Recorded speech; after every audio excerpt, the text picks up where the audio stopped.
የኔ ቤተሰቦች ሳላመሰግናቸው አላልፉም። ሌሎቻችሁም ሰዎች ቴንኪዩ በጣም ሼር አድርጉላቸው፣ ለብዙ ሰው እንዲደርስ፣ ለብዙ ወጣቶች እንዲደርስ ፈልጋለሁ ይሄ መድኃኒት። ምክንያቱም ብዙ ህፃናት ልጆች ብዙ ችግር ውስጥ ያሉ ቤተሰብ ላይ ሆነው እንደዚህ አይነት ችግር የደረሰባቸው ልጆቻችን አሉ። ምን መሰላችሁ? እሱም የቤተሰብ ዛር ውላጅ ያለባቸው ወንዶችም ልጆች ይሆኑ ሴቶችም ልጆች ሊሆኑ ይችላሉ።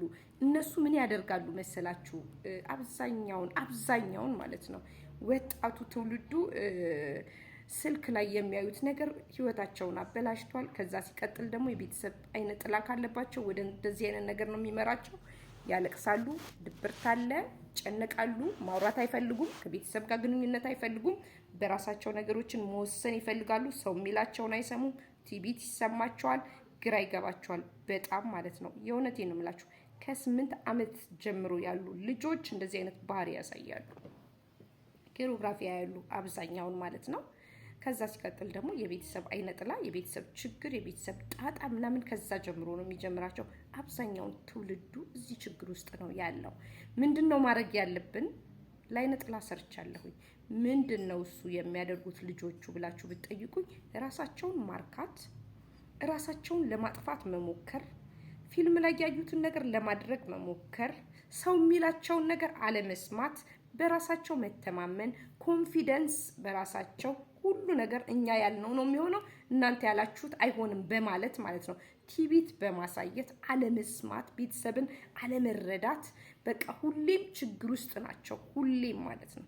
ዝም ማለት፣ ማውራት አይፈልጉም፣ መናገር አይፈልጉም፣ ምግብ መብላት አይፈልጉም፣ መደበቅ ይፈልጋሉ፣ ከሰው ጀርባ መቀመጥ ይፈልጋሉ፣ ከሰው ጋር ፌስ ቱ ፌስ ማውራት አይፈልጉም። እነዚህ ህፃናቶች አይነ ጥላ አለባቸው። የቤተሰብ አይነ ጥላ አለባቸው። ለልጅ የተረፈ ማለት ነው። ከዚህ እድሜ ጀምሮ ያስጨንቃቸዋል። ከዚህ እድሜ ጀምሮ ልጆቹ ነፃነት ከሌላቸው፣ ማይጫወቱ ማይስቁ ከሆነ፣ አልፎ አልፎ እንደዚህ አይነት ምልክቶች የምታዩባቸው ከሆነ እነዚህ ልጆች እጠቧቸው። በዚህ ባልኳችሁ አይነ ጥላ ባልኳችሁ ልጆቹን ዘብዝፋችሁ ገላቸውን እጠቡ። የእውነቴን ነው የምላችሁ። በጣም ብትጠነቀቁ ይሻላችኋል። ይቆጫችኋል። ራሳቸውን የሚያጠፉ መዓት ሞልተዋል። እኔ አሁን አንድ በቅርብ የ17 ዓመት ልጅ ነው። ከ6 ዓመት ጀምሮ እንደዚህ አይነት ችግር ውስጥ ነኝ እና እባክሽ እርዱኝ ማርታ አለ። ምንድን ነው ስለው ሴጋ በራሴ መርካት ፈልጋለሁኝ፣ ስተኛ ህልመ ሌሊት ያስቸግረኛል፣ በየቀኑ ምንም እረፍት የለኝም ማለት። ከሳው ትምህርቴን መማር አልፈልግም፣ ጨነቃለሁ፣ ራስህን አጥፋ ይለኛል፣ ከማንም ጋር መነጋገር አልፈልግም፣ እናቴን አስጨንቃታለሁ አለ። እና አንዲት ያበሻ መድኃኒት የምትሰጥ ሴትዮ አለች፣ እሷ ጋር ሄድኩኝ አለ። የሰጠችኝ መድኃኒት ምንም ፋይዳ አጣ፣ ተሰቃይቻለሁ። ስለዚህ እዚህ ችግር ውስጥ ነኝ ያለሁት እና እባክሽ እርጅኝ ይለኛል። ይሄንን የአይነ ጥላ መድኃኒት ይሄንን አርግ ብዬ ለሱ ሁሉንም ነገር ነገርኩት። ጻፈ፣ እየጻፈ ሄደ። ለእናቱ ነገራትና ድኝና አልቴት ቀበርቾ ማርታ እንደዚህ ብላኛለች፣ ማርታ የምትባል ቲክቶክ ላይ ሲላት ኖ ይገላል፣ እሱን እንዳታረግ። አያችሁ፣ የራሳችን ቤተሰብ ራሱ ጥላ ናቸው። እስቲ ማናት? እስቲ ልያት፣ ልጄ ችግር ካለብህ እስቲ የምትለውን እንስማ እንደማለት አንዳንድ ወላጆች ኖ ማለት እንወዳለን አይደለ? ኖ በቃ ልጆቻችንን እየሞቱ እያየን ኖ እናበዛልና እግዚአብሔር ለእናንተም ልብ ይስጣችሁ። እና ልጁ አሁን የ17 ዓመት ልጅ ነው። እኔ ተደብቄ አደርጋለሁ አለ። ተደብቆ ገዝቶ ተደብቆ አርጎ የእውነቴ ነው የምላችሁ 2/7 ጨርሶ ተሽሎት መጥቶ ላይቭ ገብቶ ራሱ ያው ብዙ ቤተሰቦች አይተውታል፣ ምስክርነት ሲሰጥ ነበረ። አያችሁ አይደል? እሱ ምስክርነት ሲሰጥ ሌላ ልጅ ከስር ይሰማ ነበረ። የ22 ዓመት ልጅ ነኝ አለ። ከስር ይሰማ ነበርና በውስጥ ጻፈልኝ፣ ማርታ አለኝ። እኔ መግባት ፈርቼ ነው። ልጁ ግን ተሻለኝ ሲል ደነገጥኩኝ። እኔ መዳን እችላለሁ እንዴ ብዬ አልኩኝ። ምን ላድርግ እባክሽ ንገሪኝ ብሎ ጠየቀኝ። ይሄን አድርግ ብዬ ነገርኩት።